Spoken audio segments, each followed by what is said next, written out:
o pakai mi chon se I ma cha hello ta sa le hagawa na phathe bu na ho hi akidangi kalom lova loma ne si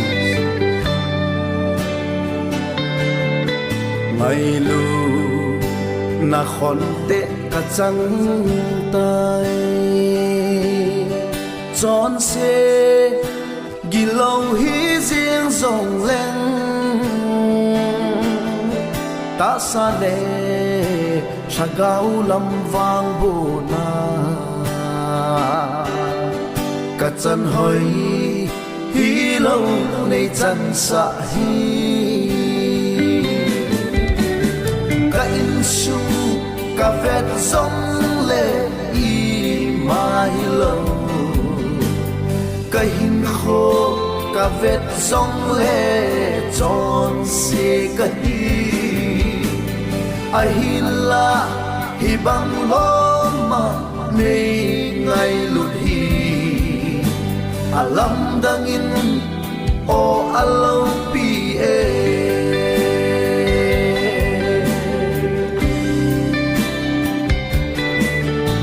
kalom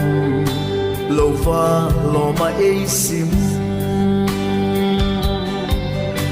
kahi na khelai dom sang nei vang bo na sim sen lo ho hi ka pathin nang lo pi na hi hem ka in su ka vet song le I mai lo ka hin kho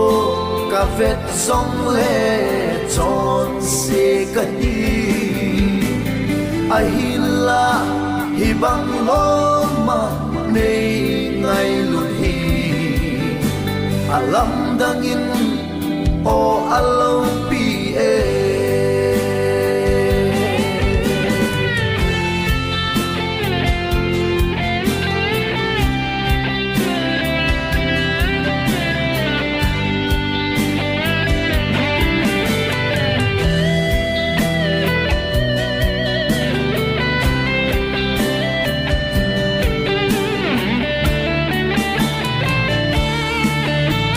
na vang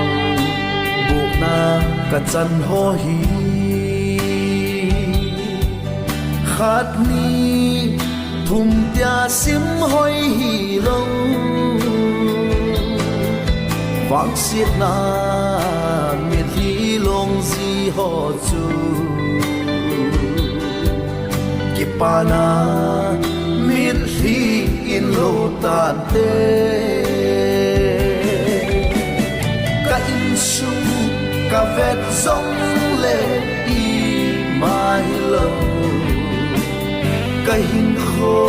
ka vet song le chon se ka hi a hin la hi bang lo ma nei ngai lut hi alam dangin o alo pi e su ka vet song le I mai lo ka hin kho ka vet song le chon se ka hi a hin la hi bang lo ma nei ngai lut hi alam dangin o alo